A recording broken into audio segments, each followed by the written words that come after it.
Okay, hey guys. Well, welcome to our lecture tonight. So this is the second lecture of the last week of the 15-week program. Today we're going over psychology, sociology, practice passages, and I'm Janelle. I'm one of the MCAT tutors here, and we're going to get started. So this is just a reminder for those who have been with us before. But all of these videos will be uploaded onto YouTube after they're complete. And so this is just a reminder to modify your names to what you would be comfortable with, as well as changing your profile picture or anything like that. Just because, this will be published on our YouTube channel afterwards. So. And like I mentioned, this is our last week of the 15-week full course. We have one more lecture tomorrow night at 8:30 p.m. EST, and then we also have our last office hour session on Sunday at 8:30 p.m. EST. So here I have our GroupMe link, and this is a great way to contact all the MCAT tutors, but also a great way to hear about, what are the next activities after this 15-week program ends. So definitely we'll keep you guys posted on GroupMe as to, what we do next. So feel free to join that if you're not already. And then we also have our YouTube channel where all of these lectures will be uploaded onto. You can see all of the past lectures from the 15-week program on there if you're interested in, watching any of the other topics that we've gone over so far.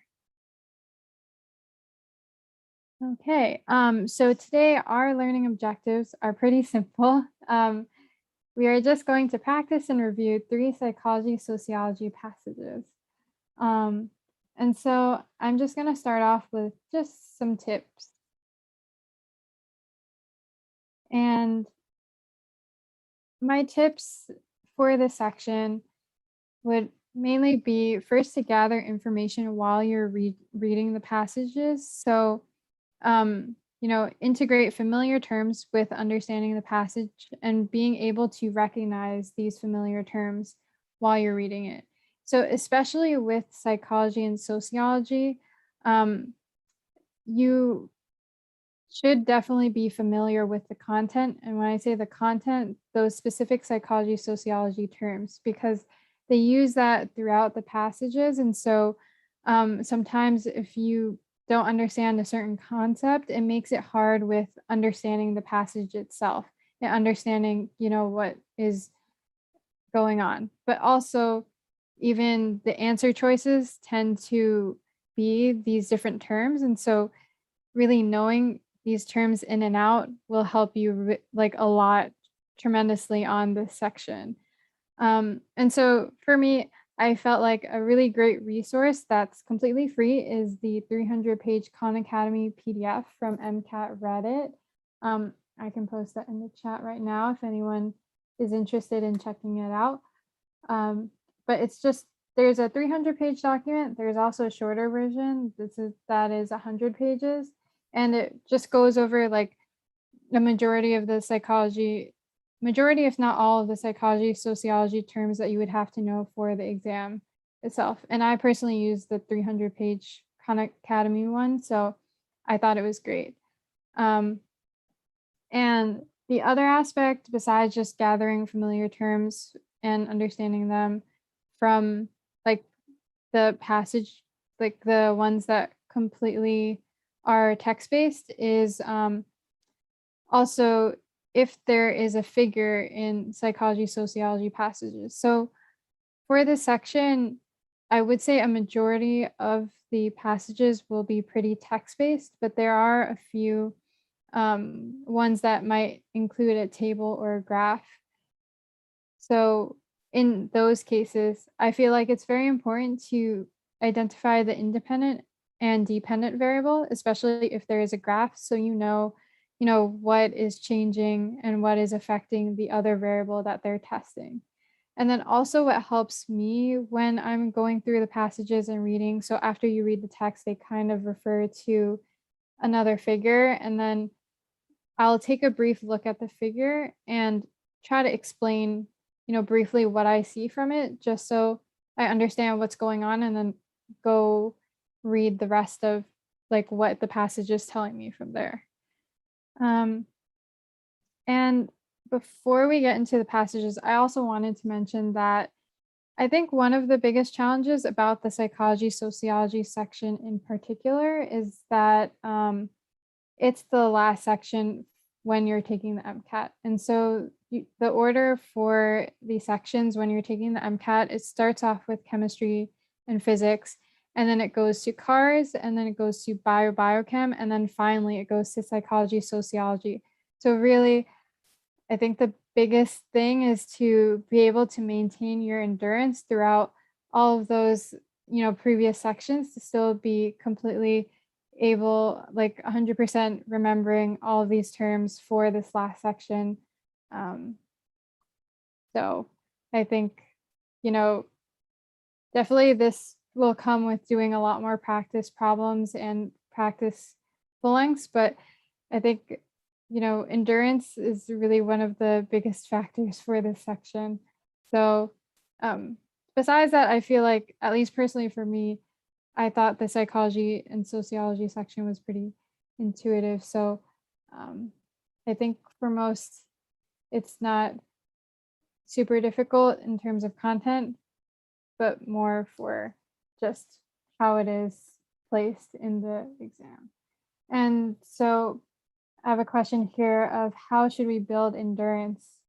That is a good question because I'm mentioning it. I would say just doing as many, practice questions as you can, and really doing as many full lengths as you can, at least depending on when you're about to take your exam. So I would say, the AMC bundle that you would buy has like one sample exam, and then it also has 4 full length exams. So I would say the minimum like full lengths that you guys should do before you actually take your exam are those 5.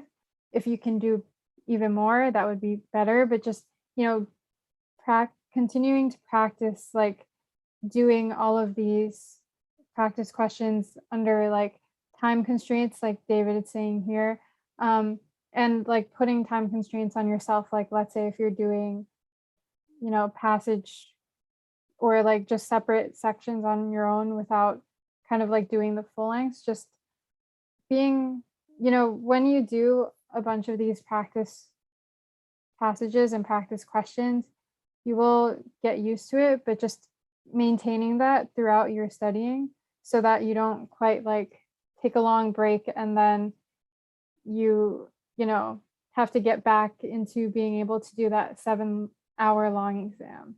So in the beginning, doing a little bit, and continuing to build that up as you get closer to your exam.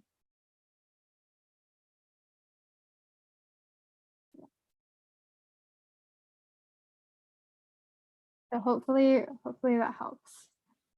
So now we're going to go into the first passage. So this is practice passage 1. I also have a link to the I have a link for just a Google Doc, so you can see all the passages that we're going to review today.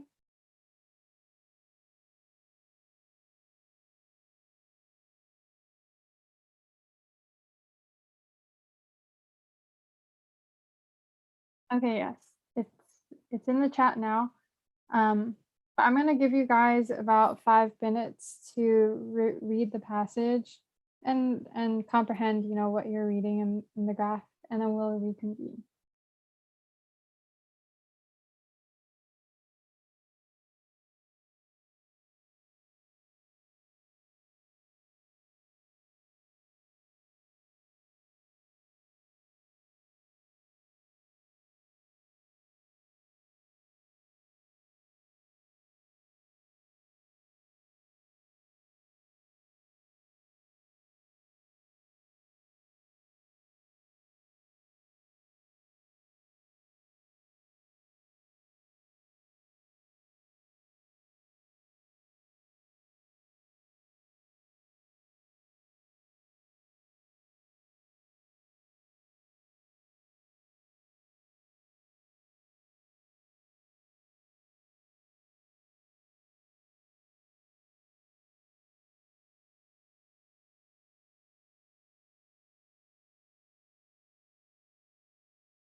Hey, so how is everyone?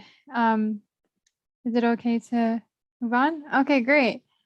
So, okay, we're gonna go over this passage really quickly. I'm just gonna read it with you guys. So, passage 1. Traditionally, individuals with middle to high socioeconomic status have lived in suburban areas, which tend to have well-funded schooling systems and reduced crime.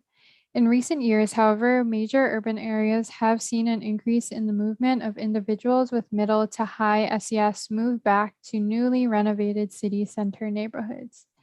As a result, individuals with low SES who previously lived in those neighborhoods have been displaced.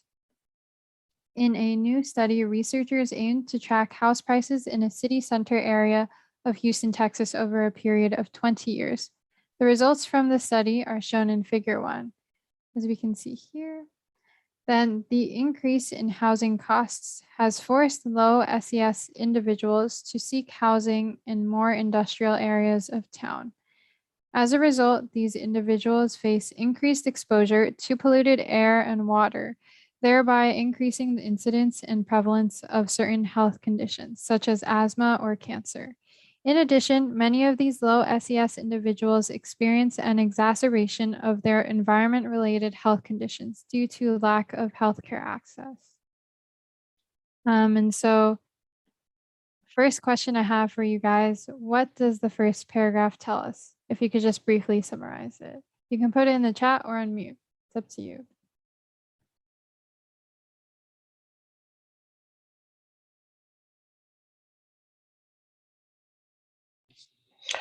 Yes, I believe our first paragraph, or at least the first line of the first paragraph, tells us that with high SES equals low crime, and then there's a move back to this to city neighborhoods, hence displacing low SES.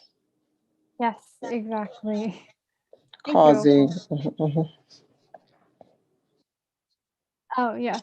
So that first paragraph definitely indicates the, high SES coming in now to the city center. And then these, low SESs are being unfortunately displaced because of that. And so the second question was, what was learned based on the graph?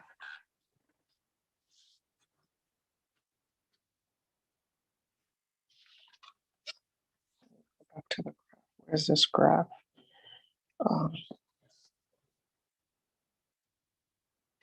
Where's this graph?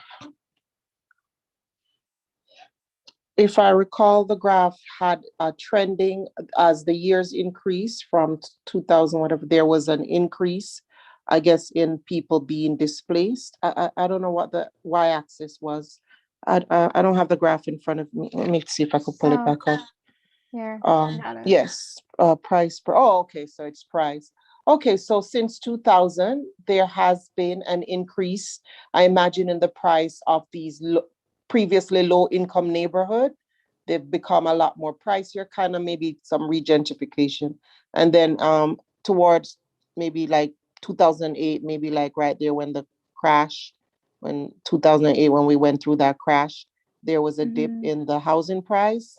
Then it went back up exponentially after 2010. The price for these, what you call it, the neighborhoods that are being moved back into. Yeah, exactly. And actually, although just to simplify, so just I guess as the years have been increasing, the price per square foot has also been increasing. So also just be a little aware of like the outside knowledge peeking in, but it's definitely what we're looking for in terms of this question. And then the last question I had is, what is an outcome of low SES individuals moving to more industrialized areas based on mainly the last paragraph? yes, there's been health concerns, health hazard, increase in cancer, increase in asthma, pollution, and I think that's basically what I got. Exactly. Perfect. Yeah.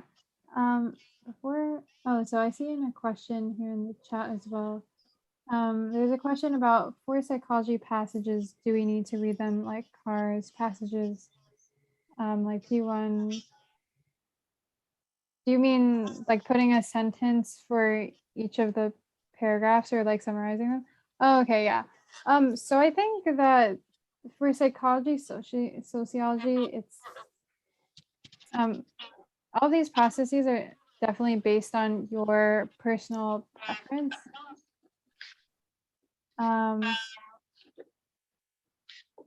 Sorry, I'm hearing an echo. Let me see. Let me mute myself. Okay. Oh, okay. Sorry about that. But oops, that was not go there yet. So it's definitely your personal preference if you want to do a summary for each of the paragraphs. Personally, for me, though, I feel like for psychology, sociology, it just made more sense to just, integrate, like just combine everything to make it a pretty, I mean, I guess I kind of just comprehended the passage as itself, and I didn't exactly do the summaries for each of the paragraphs for psychology sociology passages. I kind of just read through everything, and I thought it was pretty I guess it was pretty okay to just kind of read it plainly like that without having to make those extra um like summaries, because I feel like sometimes the paragraphs in psychology sociology um I guess like in cars, each of the passages tend to have like different topics in a sense, or not topics, but different main ideas. And I feel like for psychology, sociology, there could be just like that one main idea that sums everything up. So for me, reading through the passage and comprehending it that way and kind of just having a general idea of, what was going on in the passage was all right for me. Um, Of course, yeah, but it's definitely up to you. So you're with more experience of you going through these practice passages, just find what works best for you. Okay, so without further ado, we're gonna go into our first question. I'll give you guys 2 minutes to put in an answer. Or actually, probably a minute.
Okay, so I'm going to end the poll here. So we have 100% saying choice B. And I'm very proud of you guys. The answer is choice B. So So I guess just to briefly go over this one then, the process described in paragraph 1 is best known as. And we know that in paragraph 1, there were the high socioeconomic in status SAS individuals that were coming into now the urban areas from leaving their suburban areas. And this ends up causing the low SES individuals to end up being, moved out of displaced out of their previous homes in those urban areas. And that process of, renovating the city centers so they become nicer and having that influx of high SES individuals coming in is gentrification.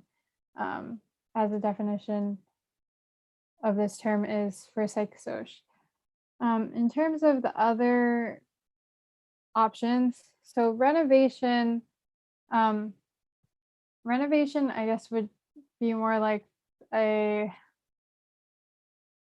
just improving like an area. So it maybe improving or changing something for like an example, a building or things like that. But the problem, I guess, the reason why A would be incorrect is because it's not quite addressing that movement of high SES individuals into the city centers and low SES individuals out of those city centers. And like sometimes psychology, sociology will have terms that aren't quite the concepts that they or terms that they use. So like with C, rejuvenation, that's not quite related to this particular process. And then D, intragenerational mobility, that's a common psychology, sociology term. However, that one's more about like the changes of individuals' statuses throughout so within the same generation. But that doesn't relate to the SES status or the movement of high SES individuals in and low SES individuals out. So that's why D is incorrect as well. And so I think this one should be good. But we're going to go into the next question right now. I'm going to give you guys a minute. If anyone had any questions about the last one, feel free to unmute or put in the chat right now.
Okay, so I'm going to end the call now.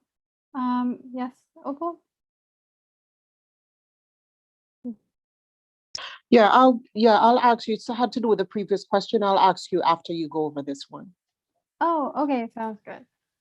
So I see here 100% say that the answer is C. So this one is a little bit tricky. The answer is actually B. So the question says the exacerbation of health conditions due to a lack of access of healthcare is known as. And so the answer is B because second sickness is, at least in psychology, sociology terms, it's defined as, this worsening of health conditions because of SES status. And so because of this exacerbation of health conditions that, was described in that last paragraph of the passage, those low SES individuals end up being moved to this other area, which has all of these, just the environment is really not that great for them. And all of these, like increase in health conditions is because of that. It originates from that low SES status, which first caused them to, I guess, it really affects where they end up living. And it also tends to be that low SES individuals live in areas where the conditions are not that great. So that's why B is the correct answer. For C, environmental justice, I can definitely understand why you guys would pick that one because it mentions the environmental aspect. However, environmental justice is a little bit different in terms of its definition based on the psychology, sociology terms. And so what environmental justice is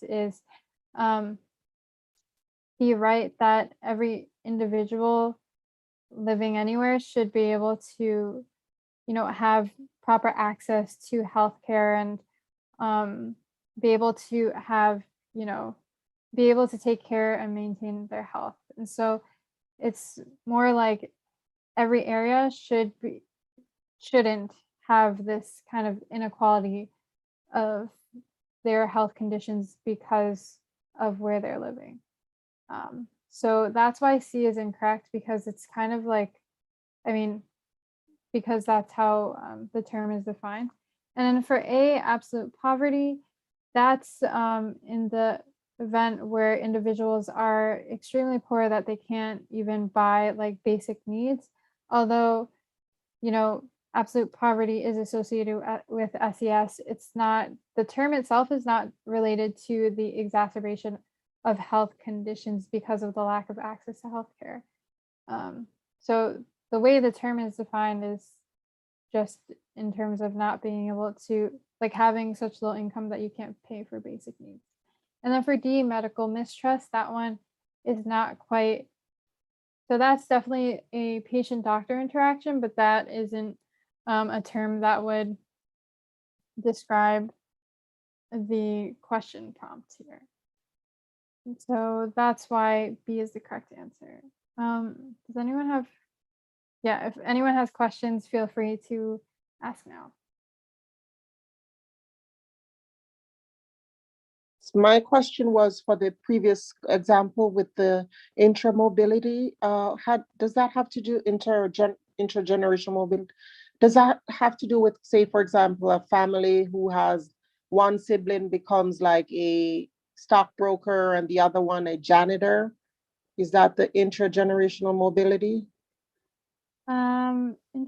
So I guess, yeah, so within that same generation, it's just, I guess usually when they refer to mobility, it actually, sorry, I'm correcting myself. Mobility can be like upward mobility or, downward mobility. So as long as it's within that same generation, that should be correct. So with your example, because those two children are, within the same generation, it should be.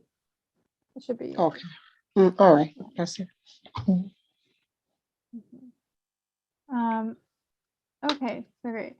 Does anyone have any questions about the second one? Because I know it's a little tricky. Yeah, since there's a second sickness, is there a third sickness or first sickness? Just curious. It just seems like it's just hanging there, like there should be a first and a third or something. Is there anything Right. such as that? Third I haven't heard of a third sickness, but I think the first sickness would, I actually haven't heard like a defined term for the first sickness, but based on, this term, I think the first sickness might just be like because of their health conditions. Okay, Yeah. that's it.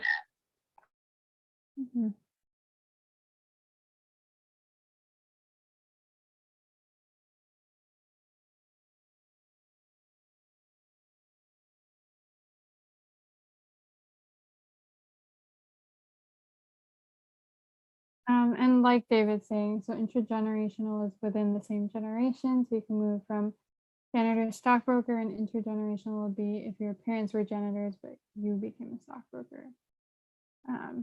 Also, I guess in regard to, again, Opal, for the intragenerational, it's for the same person though. Just to clarify that, it's the same person. So that same person would have to go from being a janitor to being a stockbroker, or from a stockbroker to being that janitor. Not quite like the siblings themselves, but each individual. Okay. I got it now. I see. So there's an intra within, and then the Yeah. inter is, yeah, like your Yeah, so parents, inter like is like between. it's like the next generation. Like your parents were janitors, but you became okay. The next Yeah. generation did better than the parents. Okay, got it. Mhm. So like if you're thinking also with chemistry, like intramolecular versus intermolecular, if that helps with understanding like the difference between like within and between the two groups. Yes, that helps. Okay, great. So then we're gonna go into the next question. I'm gonna give you guys a minute. I'm putting up the poll. There we go.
Okay, so I'm gonna end the poll here. We have 100% saying A. And so I am proud of you guys because the answer is A. So the question asks, researchers conduct a new study within a US city and find that it is more difficult to find healthy and affordable food options in low SES neighborhoods versus high SES neighborhoods. Which of the following terms best characterizes this observation? And so the correct answer is A, because the definition of a food desert is like that inability to find healthy and affordable food options, which is usually associated with low SES neighborhoods. And so that's why the correct answer is A.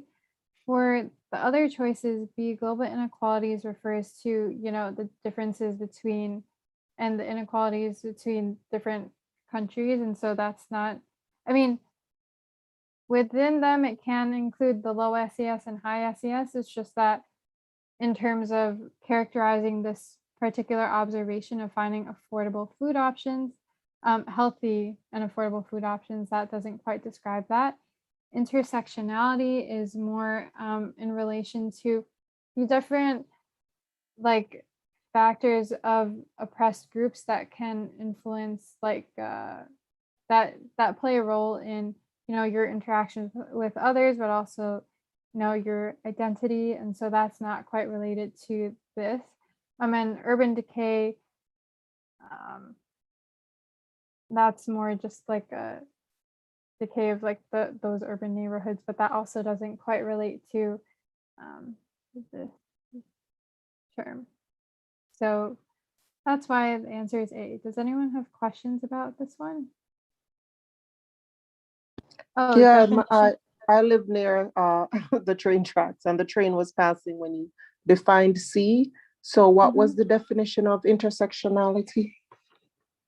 So uh in terms of the different oppressed groups, so like if you're thinking of gender or race or ethnicity, those kind of things that can play into a factor of your interactions with other people and or your identity. And so, this is a little bit, that term is more in relation to social identity as opposed to um, defining the healthy and affordable food options in the West. Yes, and that's why. All right, Please. thank you. Of course, yeah.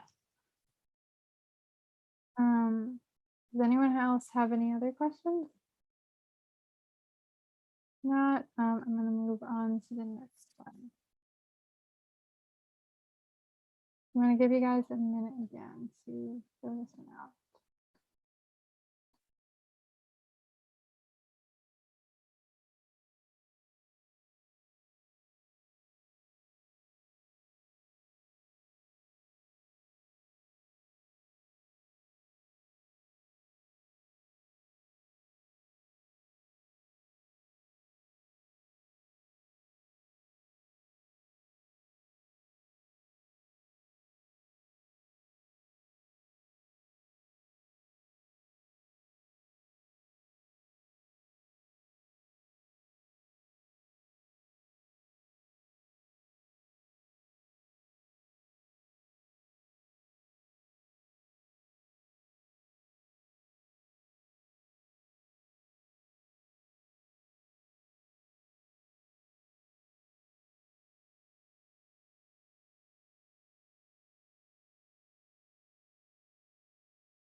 Okay, so I'm going to end the poll now.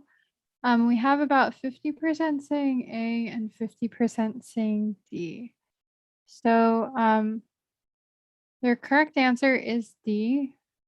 So the question asks, which of the following is least likely to contribute to social reproduction? And the answer is D, because immigration is, kind of completely changing how a family structure would be, in the sense, because if like a member or the whole family is moving to another place, then they are, um, or leaving their homes, then that's completely changing their family structure. And social reproduction is more, so the term social reproduction is when like social inequalities are kind of, or inequalities are kind of passed down through generations.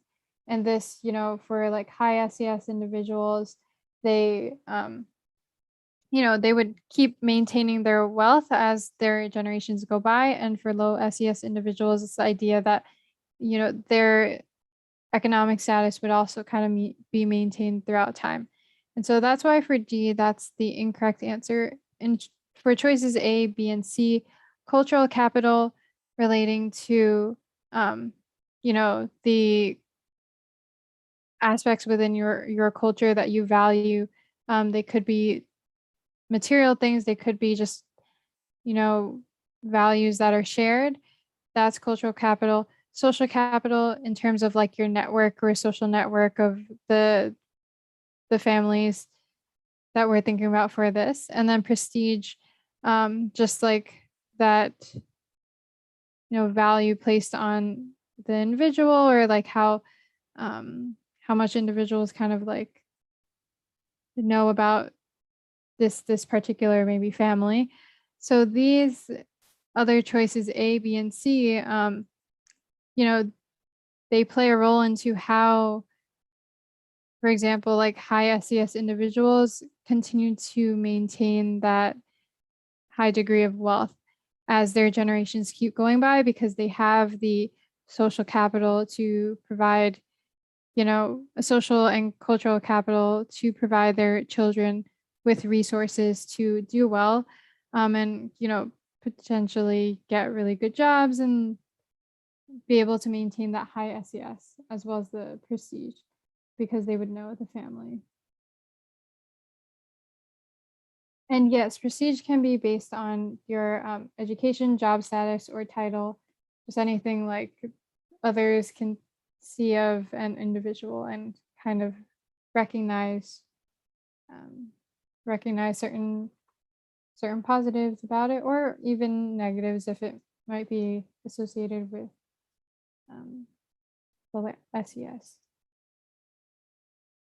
But yeah, um, so that's why D is the correct answer. Does anyone have any questions about this?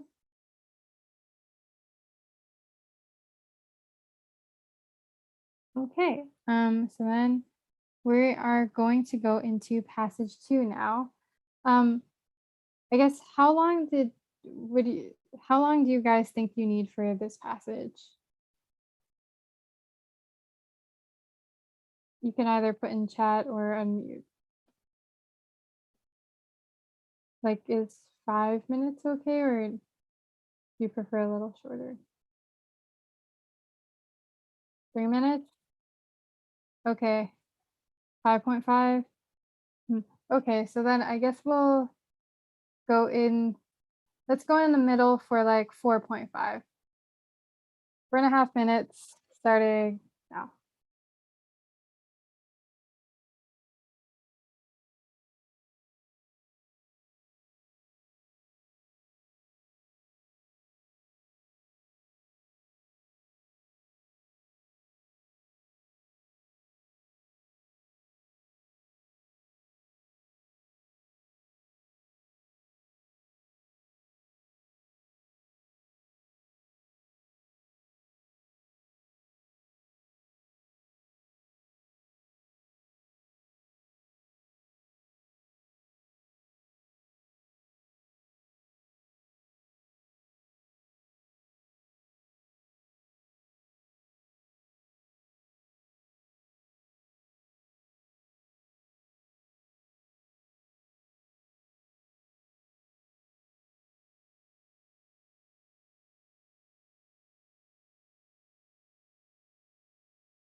Okay, how is everyone doing? Do you guys need more time? Are you guys done reading it so far? Yeah, I'm just reading the last paragraph, please. Oh, okay. Okay.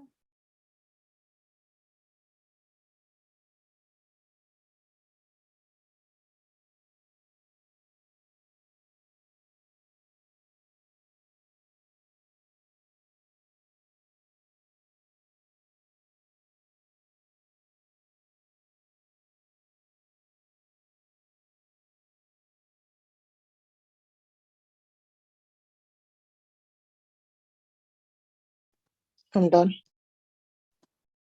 Okay, sounds good. So practice passage 2. So we're CRISPR-Cas9 technology has the potential to edit the genetic code of humans. As a result, several ethical considerations have arisen. For example, is it ethical to edit the genome of a human embryo? A group of scientists are chosen for a committee to evaluate the ethical considerations of CRISPR-Cas9 technology.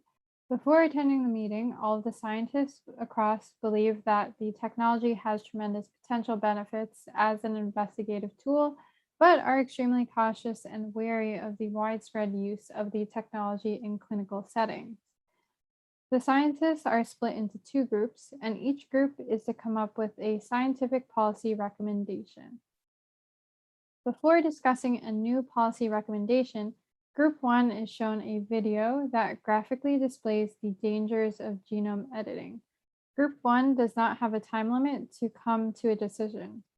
On the other hand, Group 2 is shown a video from the President of the United States emphasizing the speed with which they must arrive at a decision, and they are told that they have 1 hour to arrive at a decision.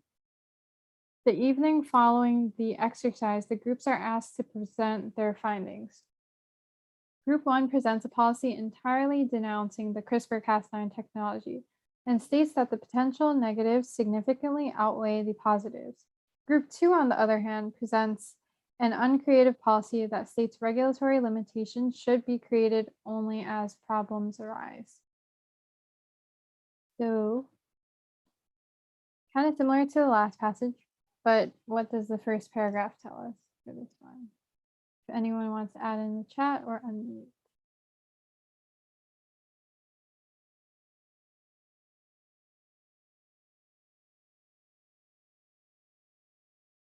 You can also move back one if it helps.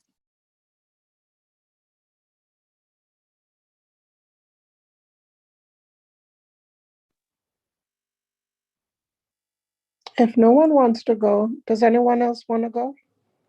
Oh, I think someone just put in the chat. So introduction of CRISPR and ethical issues. And yep, that's exactly, yeah. So they're introducing the Cas9 technology and mentioning the ethical issues, specifically mentioning here that all the scientists attending the meeting believe that the technology has a lot of potential in terms of benefits, but are also extremely cautious about using it. So just to end on that. So great. And for the second question, so I wanted to also ask, what was the design of the experiment that they used in this passage? So,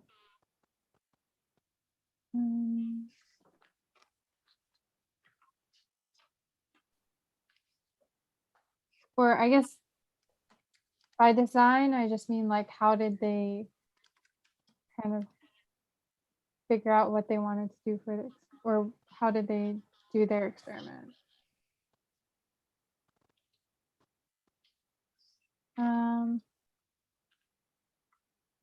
The time versus experimental. So I guess in a sense experimental, yeah, but sorry, maybe this question is a little bit vague. I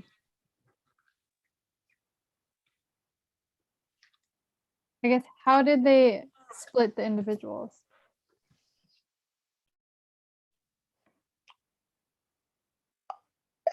In 2 groups, so it would be like a cross-sectional study, right? Maybe, so you're studying groups. I So think yeah, group cross-sectional has to do with groups versus individuals. I'm not sure. Yeah. So I'll say um, it's a cross-sectional design or type of study.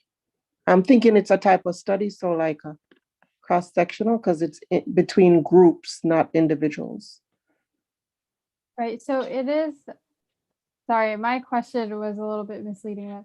I was just mostly asking about like, how did they arrange the people in this experiment? And so yes, the answer is into two groups.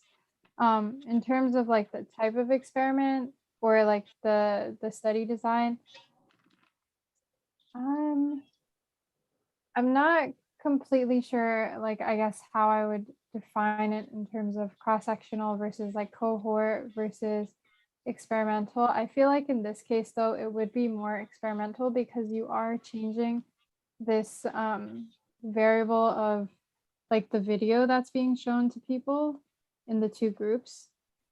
So it's not, and like David's saying, cross-sectional studies are at different periods of time, but also for a lot of the observational studies, you're not making any changes to the groups. So like even with cohort studies, with cross-sectional studies, longitudinal studies, you're not introducing a new thing into it. So that's why I feel like I wouldn't categorize it under that. I would feel like it's more like experimental, except just that usually for experimental studies, they also control for a lot of other factors, which they didn't quite do here because it was just a change of the videos. But because they are making this change, I would move David, it question with closer. the time. Different times, exactly, David, because one had time versus the other did not. So hence why I thought it was groups having time as a factor, so that's why I said it was cross-sectional. You just said cross-sectional has no, you said there it's not cross-sectional because there's time dependence, but there was a time dependence in this. Oh, I'm so sorry. Maybe I can help clarify what David was saying, but like in terms of time, not time dependence, but cross-sectional studies look at groups of people at different sets of times. Periods of time. Okay. Yeah. Time. Okay. Time as in you observe them now and then. Okay. Look at that. Oh, so not time as in you have 45 minutes, like you gave us 4.5 minutes versus, okay, over a Mhm. period of time. All right. Got it. Yeah. Thanks. That's good. Good, good, good, good. Okay, great. And so yeah, the two different groups for this question. And then I also wanted to ask, what were the findings of the experiment? Put in chat or unmute.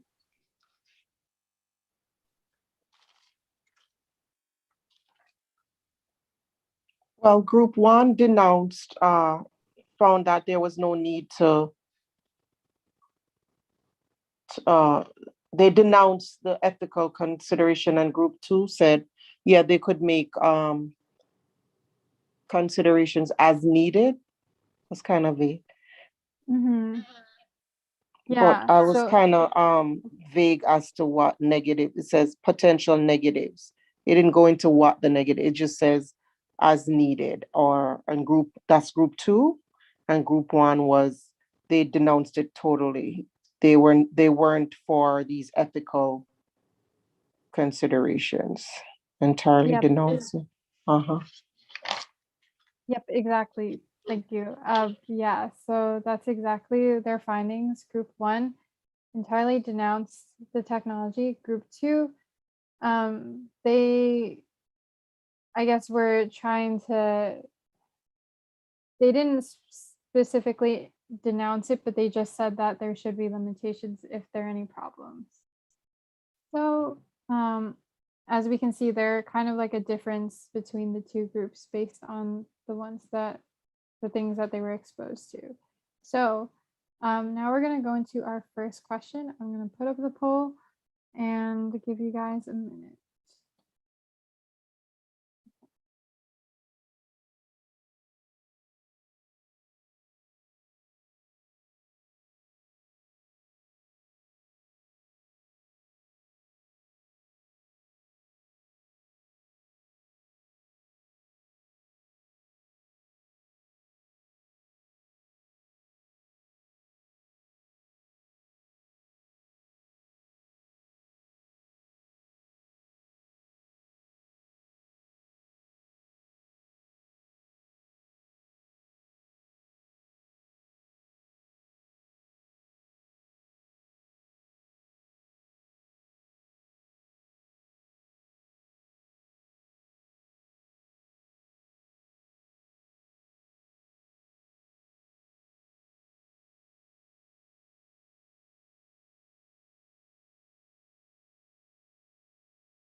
Okay, so I'm gonna end the poll now.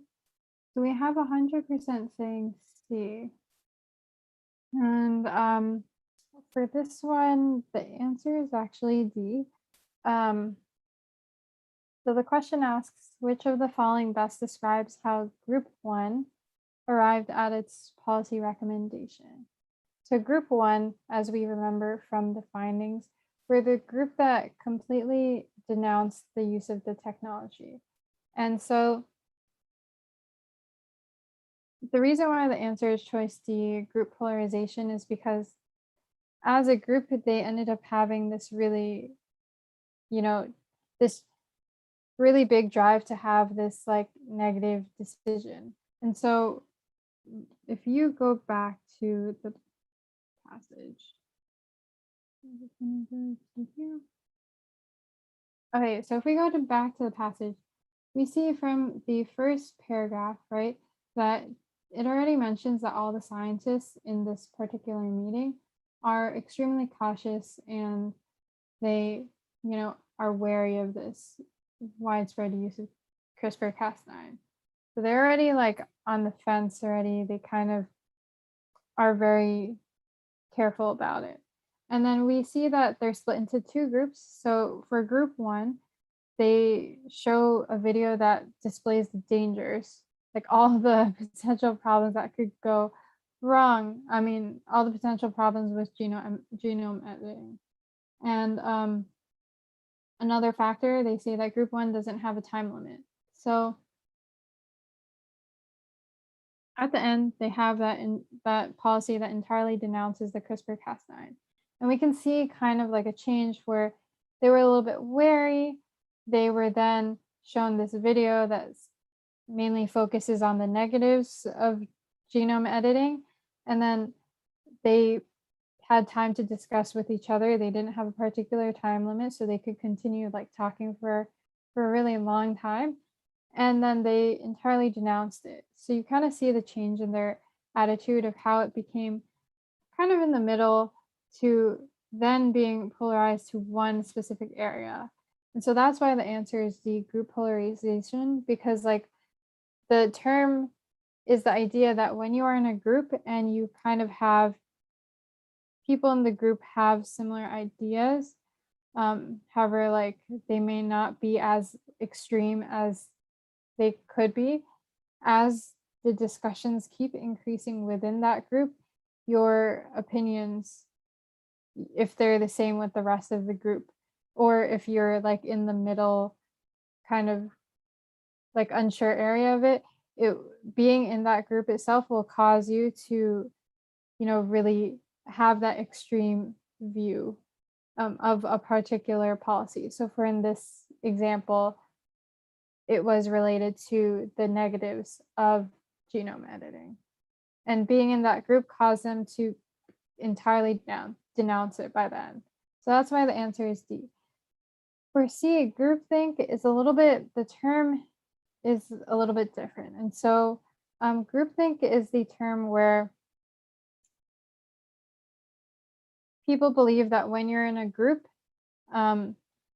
you're more focused on maintaining harmony within that group as opposed to trying to like bring in more questions or problems or arguments with the rest of the group members. It also tends to be that there is like a leader of the group in groupthink, and all of the rest of the people are trying to maintain that harmony with and follow what the leader is kind of sharing in that group. So that's the definition of groupthink. And the bystander effect is more related to when there's like when you're in a city area and someone gets mugged, for example, since there are so many people watching, there is a sense of like diffusion of responsibility. And so then you feel less inclined to act in that situation because you're surrounded by so many people who are doing the same thing, which is probably not acting. And so that's what that is, and not quite related to group 1 determining its policy recommendation.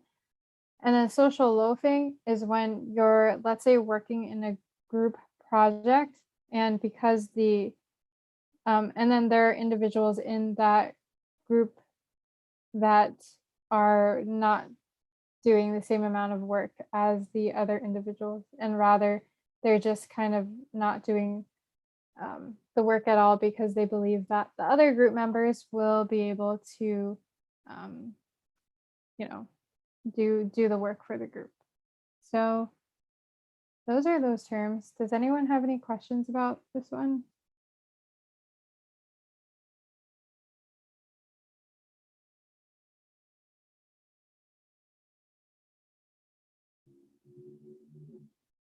Okay, if Jeanette, that works. why Oh, wasn't the other group too polarized? They started off, I don't believe they saw a video also. But they were somewhere, at which end were they? Group two. So group yeah. two was shown a video and they had just a limited amount of time. So how does time affect group polarization? Do you think if So group two had does this time a factor with polarization? Because you said basically group one started off kind of like, they weren't really had an opinion on it, but then because they had unlimited time, I guess they had more time to discuss and change their mind or change someone else's mind. So how does time affect polarization, or they won't give us that? Like they won't have a graph, and like why would they even mention time? I'm just trying to see, was that try to trick us? Why would it, since the time doesn't seem to have any bearing on whether I change the opinion or not, or did it? yes, so time definitely plays a factor in group polarization. So with more time, they have more time to discuss the policy within themselves, and it would cause an increase of having that more polarized position. So with a shorter amount of time, you're probably not going to be able to, for example, with the dangers of genome editing, go through like all the potential dangers of genome editing, which would cause someone, who is unsure about genome editing to probably end up becoming very opposed to genome editing because of all the potential dangers that could happen. But with that limited time, they're only giving like, I guess they would only be given a, you know, set of information within that time period that could, change their mind, but more likely than not, having that time limit wouldn't affect them as much as having like an an extreme amount of time where they can have this discussion forever if they want to. Mm-hmm. Okay. Yeah. But I definitely don't think you would be getting a graph in terms of group polarization. Yeah, I've I never see seen why. I that. saw the relevance. It's giving more people time in group one to change somebody else's opinion to theirs, to a more polarized end and a more extreme end, because they end up denouncing it altogether. So I could see, like you said, enough time to do that versus the other group. They were like, if needed. Mm-hmm. Okay. Yeah. And just like a slight also, so not only people who aren't sure about which side they want to be on, but for people who are already like more on the side of genome editing being bad, like that group polarization just increases their feelings. Quick question. When it comes to groupthink, if you were like having to vote on the class president and, president for your class, and it's a 3-1 vote or three to whatever, is that groupthink kind of like, because you said it has to do with a leader and nobody wants to disrupt, like cause an argument. So like voting, that's not Mm-hmm. groupthink. That's just Yeah, you. That's not groupthink. Voting is totally different, right? it's Because not quite it's sorry, voting is not quite groupthink because you are still going to be giving those two opposite, or those two, or more than two, depending on, who are the candidates, but all those different opinions. So for groupthink, it's more like you are focused on this one particular goal with this leader, like let's say it could be a policy decision, but like within that group itself, then by the end, everyone would kind of come to a consensus for that same thing. They wouldn't be Okay. like picking one versus the other. Okay. Thank you. Mm-hmm. Of course, yeah. Definitely was a confusing term for me as well when I was, understanding these group terms.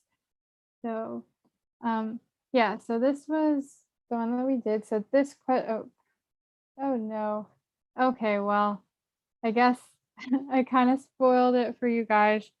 But for group 2, do you guys understand how then group 2 would be groupthink? Go ahead and explain it. I think we got we kind of got it, but I don't mind your explanation. Or do you want to Yeah, tell us to tell you why we think? It's up to you.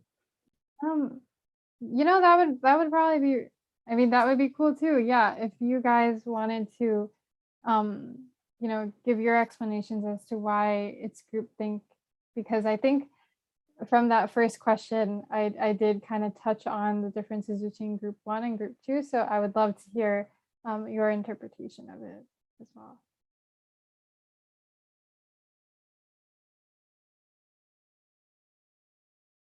If you wanted to mention in the chat or if you wanted to unmute, it's up to you.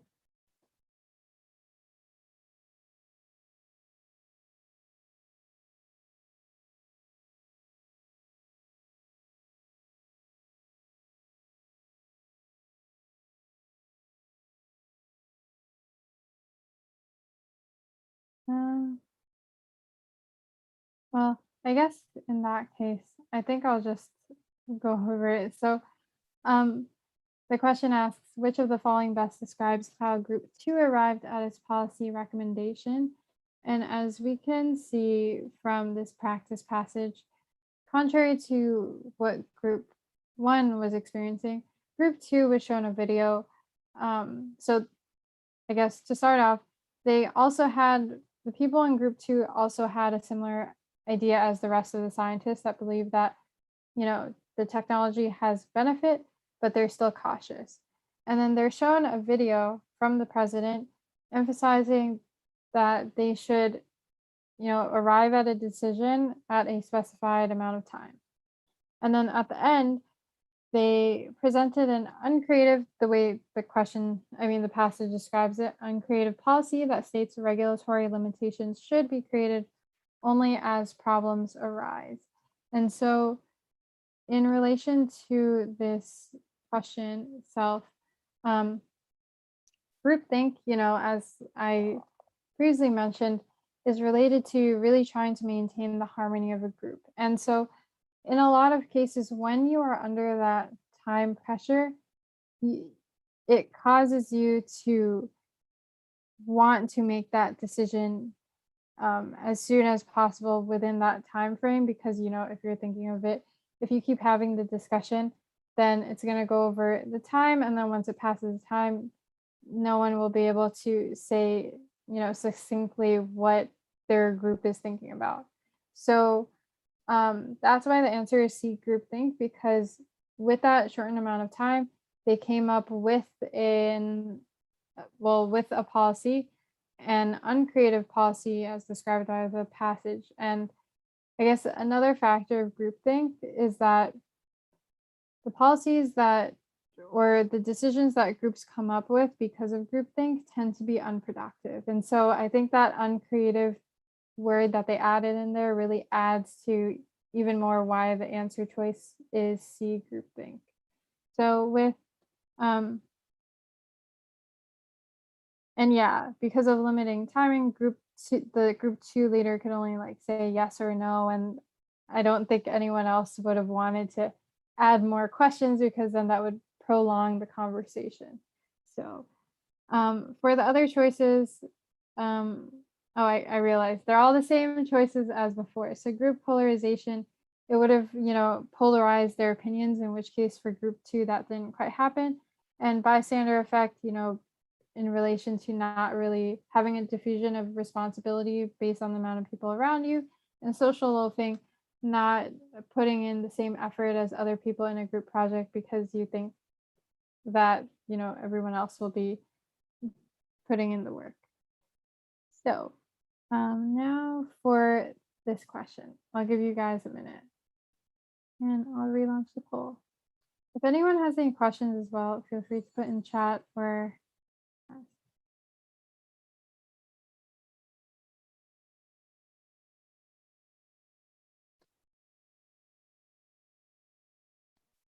oh yeah, unproductivity defines groupthink. Yeah, that's in like soc terms, they do say that one of the features of groupthink is that um the results tend to be unproductive because people don't want to, you know, ask these extra questions or add these extra facts that may oppose what the leader is thinking. And so then, the leader is not quite aware of all of these other opinions of other people. And then it ends up not being that productive as it potentially could be if, for example, they're encouraged to, I guess, encouraged to fight with the leader in a sense, or have this argument with the leader to really get to a better decision. Yeah.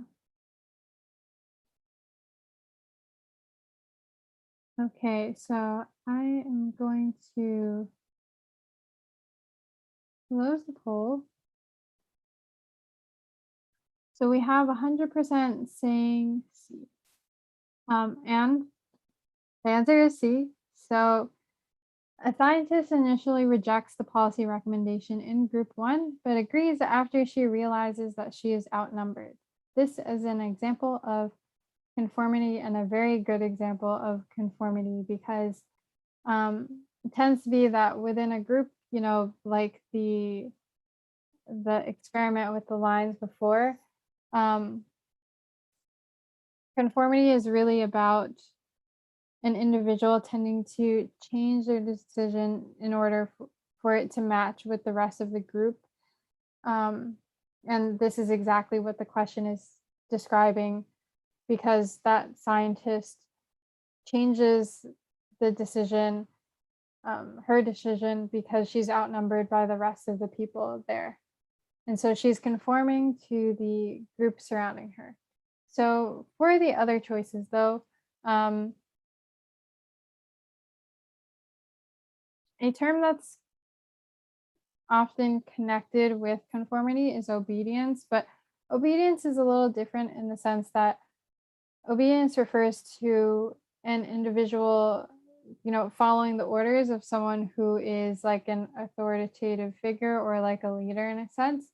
And for this particular question, it doesn't mention any person that has more power or more authority. And so that's why B wouldn't be the correct answer.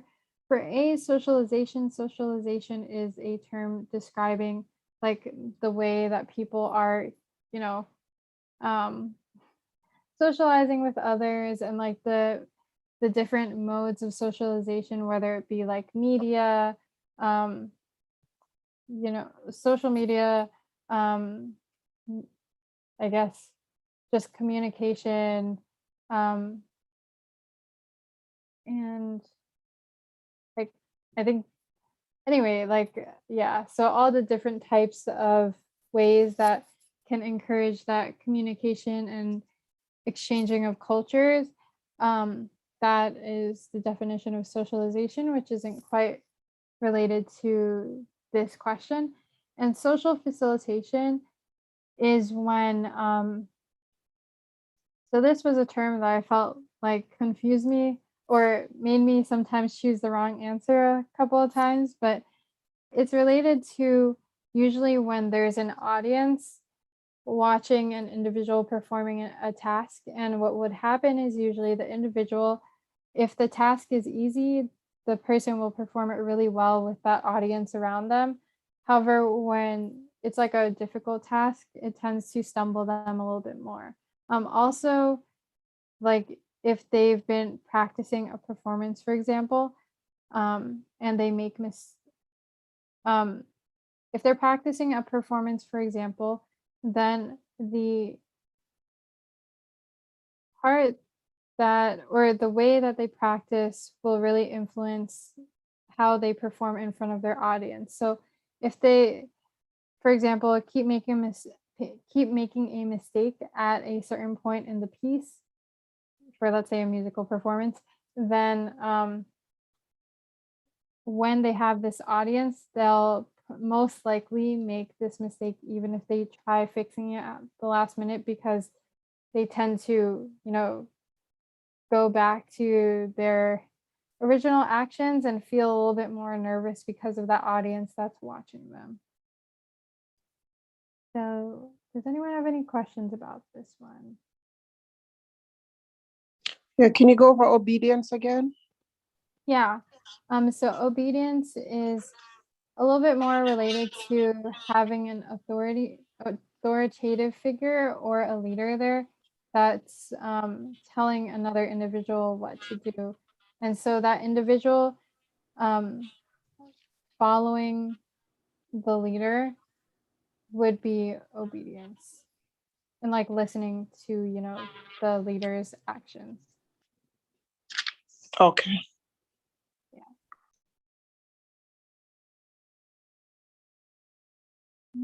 Okay. If that is it, then I'm going to go to the next question. And so I realized that I might have given a preview, but I'm going to give you guys a minute. So.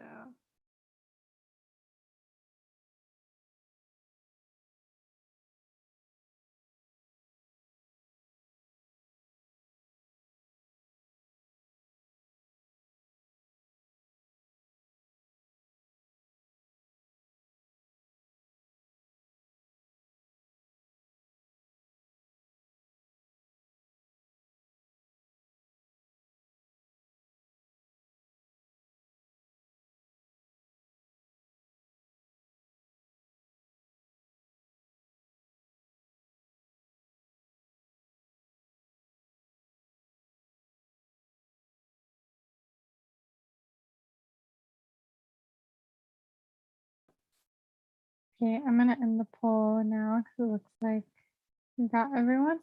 So 100% said C, and that's definitely the correct answer. Great job, you guys. So as I mentioned, agents of socialization, really allowing that exchange of ideas and culture. And so media, definitely peers and family are all individuals and sources where you'll be able to do that. In particular, hunger doesn't quite, it's not considered an agent of socialization. And so that's why C is the correct answer for this question, because you're not quite exchanging information by just being in a state of hunger. Anyone have any questions about this?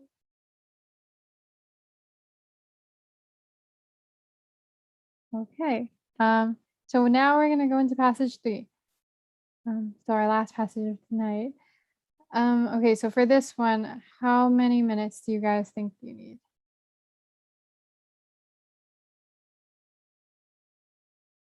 3? Is that the same for everyone else?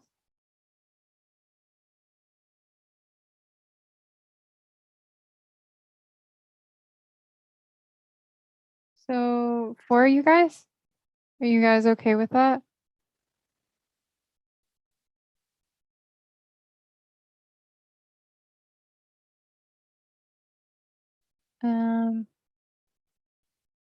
Okay, so then with that, I guess 4 minutes it is. Okay, so we're gonna end in 4 minutes.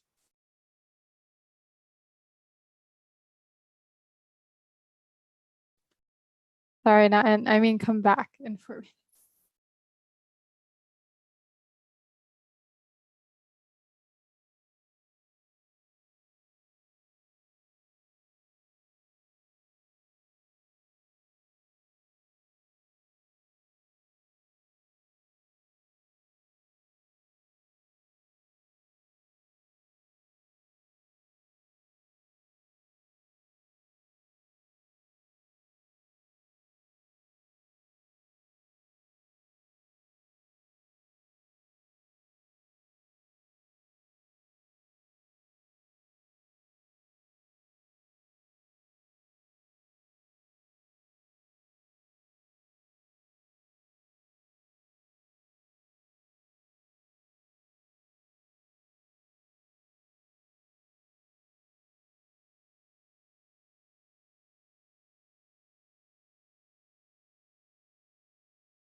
Okay.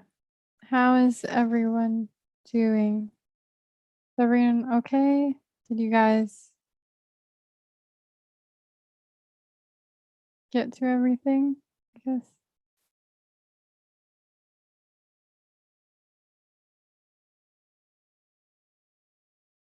Okay, great. Okay, so I'm going to go through this one. So, passage 3. So it says researchers have discovered that childhood exposure to secondhand smoke can have detrimental effects on a child's health and development. Studies have shown that secondhand smoke can 1. Increase adult incidence of asthma, 2. Decrease dopamine levels during adolescence, and 3. Affect cognitive processes like decision making, and 4. Increase adulthood incidence of cancer. To study the effect of secondhand smoke during childhood on adult health outcomes, researchers conducted a longitudinal study tracking 938 individuals who lived in homes from ages 0 to 10 with guardians who smoked at least 1 pack a day per day of cigarettes. As a control, researchers also recruited 912 individuals who lived in homes from ages 0 to 10 with guardians who did not smoke any cigarettes. Beginning at the age of 15 through the age of 60, the researchers sent a survey to the study participants to assess any physical or mental health conditions that the participants had, such as asthma, hypertension, diabetes, schizophrenia, depression, anger issues, or cancer. In the group that experienced secondhand smoke, researchers found a higher incidence of all 7 physical and mental health conditions. The greatest difference between the two groups was found in the incidence of asthma. 54% of the individuals in the group that experienced secondhand smoke developed some form of asthma by the age of 60, compared to 23% of the control group individuals. Researchers also found that individuals in the secondhand smoke condition developed schizophrenia by the age of 60 at a higher percentage than control group individuals. In a follow-up investigation, researchers decided to broaden the scope of the study to analyze socioeconomic factors. Using average household income and neighborhood public school funding as a proxy for socioeconomic status, researchers found that low socioeconomic status individuals had poorer health outcomes irrespective of secondhand smoke during childhood. So, kind of similar to before, what does the first paragraph tell us? If you could just summarize it pretty quickly. You don't have to say each of the specific ones, but just like a brief kind of. I'll take paragraph 1. Paragraph 1 says secondhand smoke leads to bad development, and it gives example of some of the health outcomes. Yep, exactly that. Perfect. So that's exactly that, secondhand smoke, the detrimental effects. So then the second question I have is, how were individuals grouped in the first experiment, and also what were the findings from their first experiment?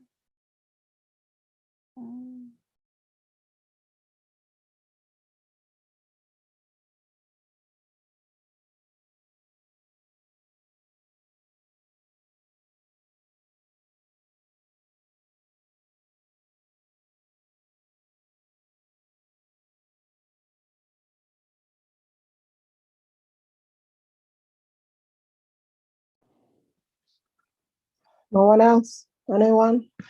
So they were grouped in it says in a longitudinal studies for the ones that were smokers versus ones that weren't smokers, based on age also from a certain age group.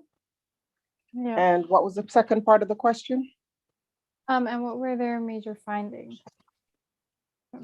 Yes, so the major finding was individuals that smoked, that lived in household that smoked, had a higher incidence of asthma, schizophrenia versus those that lived in household that did not smoke. And the other finding was they expanded the findings. Okay, that's it. Yep. The ones that smoked had higher poor health outcomes versus ones that lived in household where there were no smokers. Yes, exactly. Okay, perfect. And last question. Now, they mentioned a second experiment. So what was the second experiment looking at, and what additional, I guess, factor did they add? Guys, the quicker we answer this question, the quicker we could begin our weekend. Yeah, help I me definitely out. agree. Come on, guys, let's just knock this out. Come on, just a simple word. It's fine. Like, there's definitely a 3-letter word that could just help with this. Oh, just a second. I was looking at SES based on, you know, like you said, the school funding and, you know, how much monies the parents made, I guess those household made.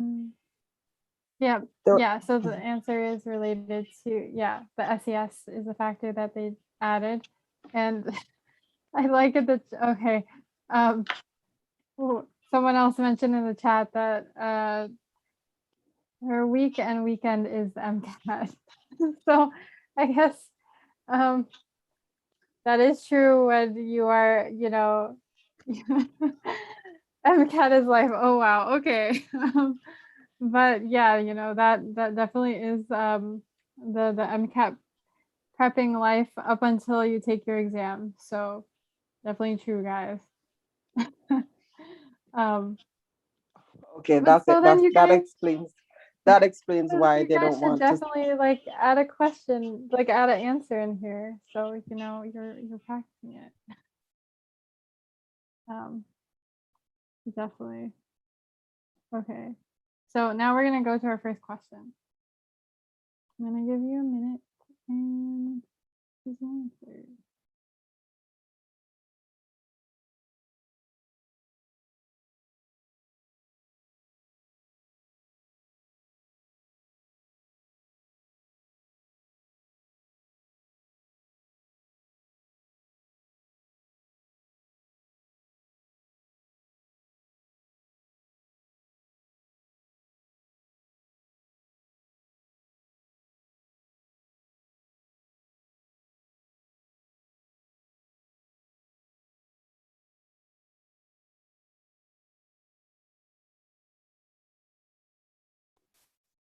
So I realize this question is a little bit longer, so I'll give you guys like 1.5 to 2.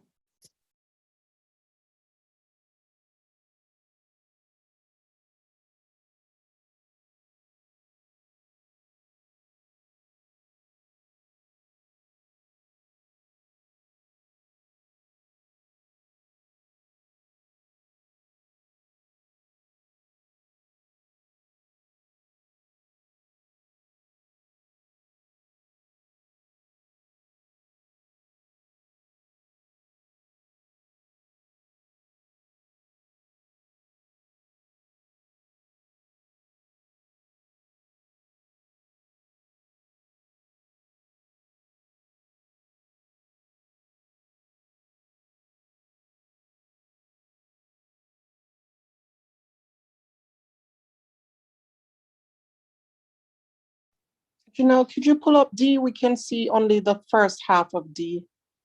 Oh, sorry, I didn't realize that. Let me see. Nope. Okay. How about now? Yes. Okay.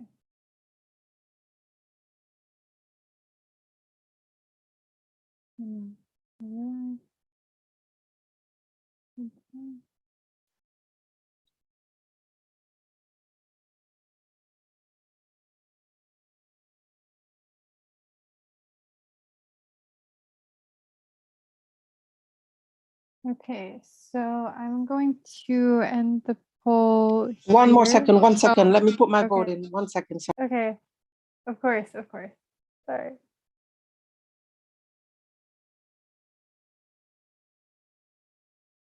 Okay, I think Ready. that was it. Okay, great. Thank you. Um, okay, so we have 50% saying A and 50% saying D.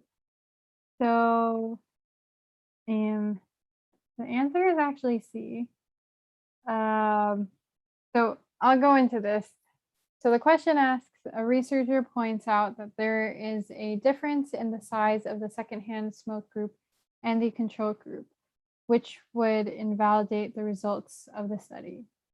This concern is, so the researcher is saying that, the different sizes invalidates the results of the study. And the question is asking, is this particular researcher's point of view valid or invalid first? And so if we remember from the passage, I'm just going to go to the third passage. So if we remember from the passage, the secondhand smoke group, so that group that secondhand smoke group had 938 individuals, and then the control group had 912 individuals. So in terms of the number of individuals, that 938 and 912 are both really big numbers. And so having that little difference of it would be 25 individuals between the two groups would be a really small amount if you're thinking of like the 25 out of the 900 individuals. And so that's why first, like the researcher pointing this out, do we think it's valid or invalid? And when we're thinking about that small difference between it doesn't really seem valid. So that's why first you would think invalid, but obviously you also have to go through the rest of what the answer choices are saying here. And so there are two invalid options. And one of them is because a difference of 26, so this is slightly, anyway, 26 individuals for two large sample sizes will not be significant. And so that's kind of exactly the thought. I realized, was it 20? Sorry. Oh, so it was 912, not 913. So that's how you get the 26. But the 912 versus 938, that 26 individuals is really small. And in order to compare these two large sample sizes, that number wouldn't be like a significant amount of the total. So that's why C is the correct answer for this particular question. But let's look at the other answer choices. So D says invalid because statistical significance is not based on sample size. That is incorrect because statistical significance is definitely based on sample size, as we may know through like biology and through like the statistical significance tests, chi-square, t-tests, all of these, has that n value factor where, that can really influence what is considered a statistically significant difference between two groups. That's why D is incorrect. And for the two valid, so A and B, so for A, valid because the sample sizes must be equal in order to achieve statistical significance. And so I see here, it's ideal, like ideally in experiments, we want to have two sample sizes that are equal to compare them. But in this particular question and looking at the large amount of, individuals we have for the two groups, that small difference isn't too big in the large proportion of things, in which case that's why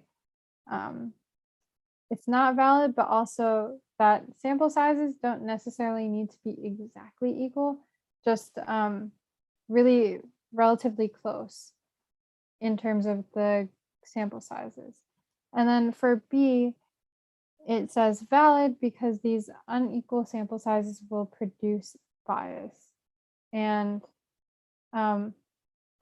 again, usually with so first of all, the difference is not too large and in terms of the proportion, and the unequal sample sizes, because the sample sizes are so big, the aim of the really big sample sizes are to eliminate bias. And so with these two groups being like of 900 individuals plus, they would most likely already be pretty good at decreasing the amount of bias. So that's why choice B is incorrect. Does anyone have any questions about this one? You said unequal sample sizes increases bias? No, I said, oh, well, actually, in terms of unequal sample sizes, like just unequal sample sizes, it would usually produce more bias. However, it depends on like the degree of difference again. So like in this question, because that difference of 26 individuals is very small in comparison to the larger sample sizes itself, which is of 900 individuals, it wouldn't produce as much of a difference. However, if it was like, for example, a sample size of 1 versus 5, that would definitely create, I think, like more bias, especially for that, one individual who has just solely that one particular, experience. And so usually the case is that larger sample sizes are there to reduce the amount of bias. Okay. But That the explains it. the unequal sample sizes is just like, it really depends on the differences between the two groups. Okay. All right. Thank you. Mhm. Okay. Okay, so hopefully, if anyone has any questions, feel free to put it in chat. But we're gonna go to the next question. I'm also gonna give you guys a minute for this one, or yep, a minute.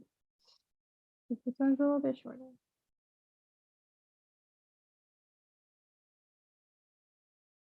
And if any questions arise, feel free to put it in the chat.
Okay, guys. How's everyone?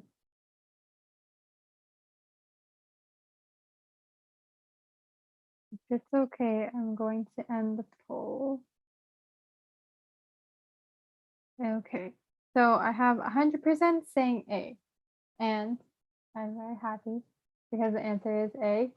So yeah, so the question just asks, which of the following most likely explains the increased incidence of schizophrenia in the secondhand smoke group? And let me just double check if the passage itself says anything about that. But yeah, so the passage already says in the second effect, decreased dopamine levels during adolescence. And this is,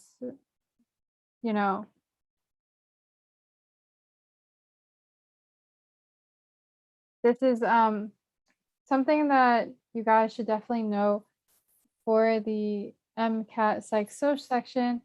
But dopamine is like having a, lower amount of dopamine is associated with schizophrenia. And so that's why A is the correct answer.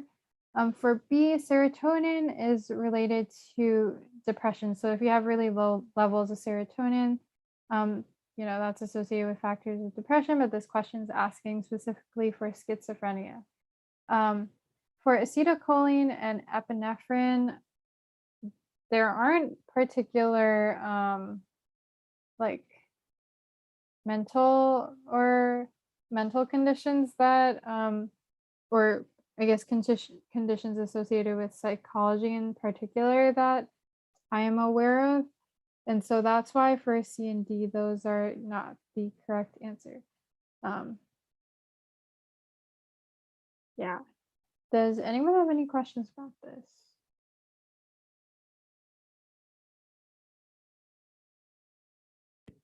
What about like Parkinson's and the other one? Any of these neurotransmitters or what are these neurotransmitters? Yeah. Yeah. What about Neurotransmitter. or Alzheimer's? Do we need to know which are responsible for those? Yes. You guys do. So for Parkinson's, Mhm.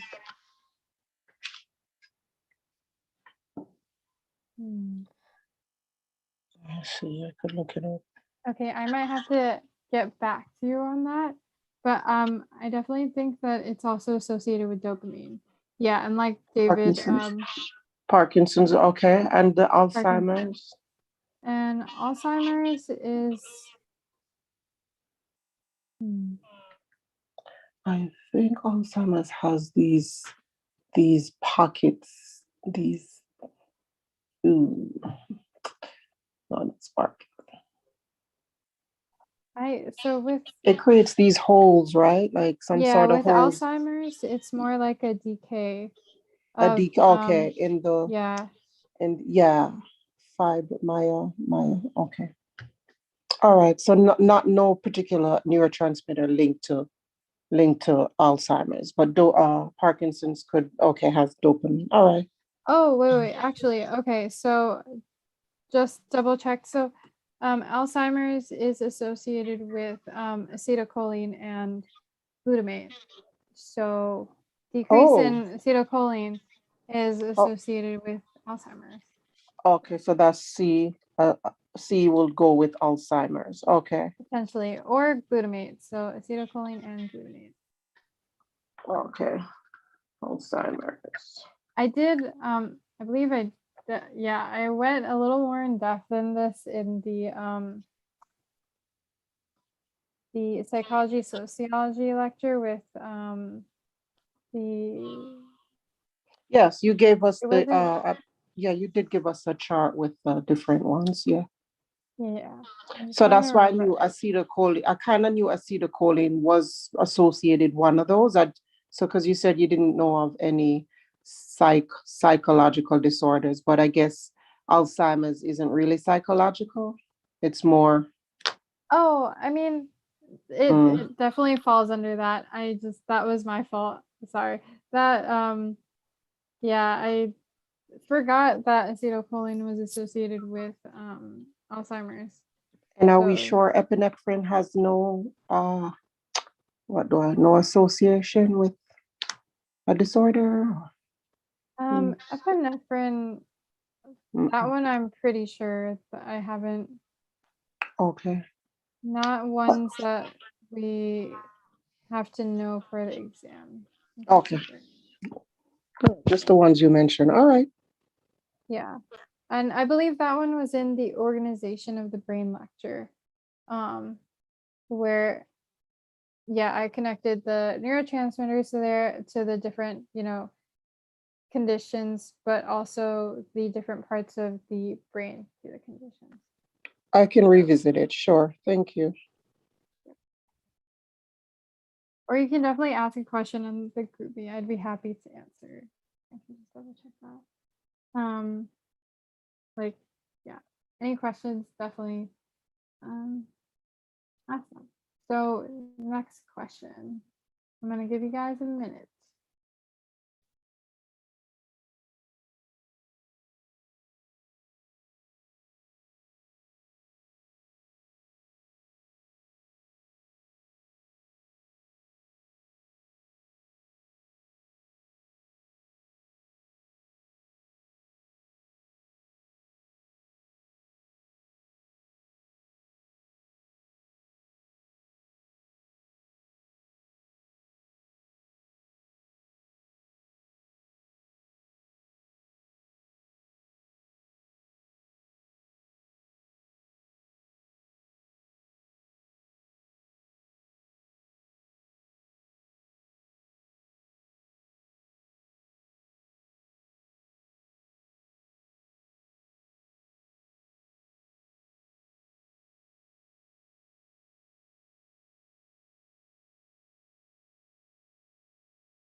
Okay, how is everyone doing?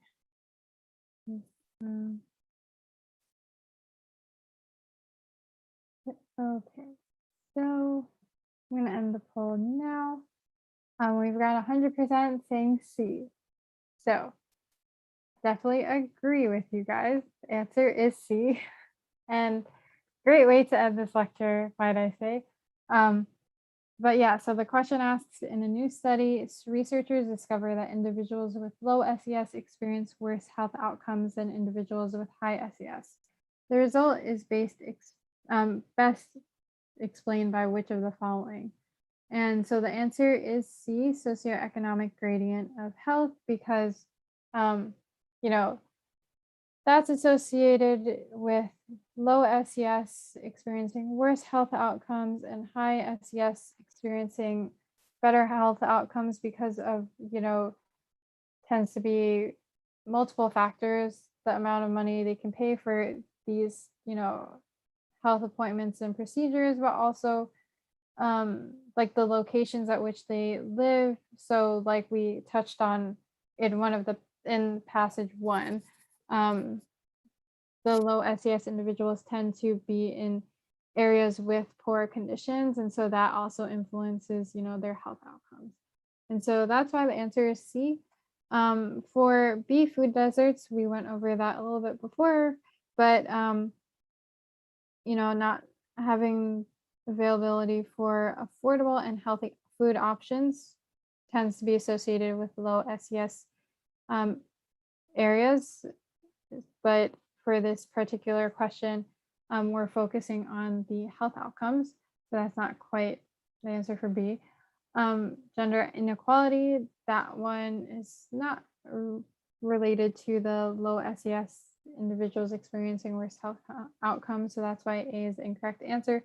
For D, epidemiology, that's like looking at the prevalence of diseases in different areas and communities. And so as this one is more focused on SES and health outcomes, that's why D is not the correct answer. So does anyone have any questions about this one?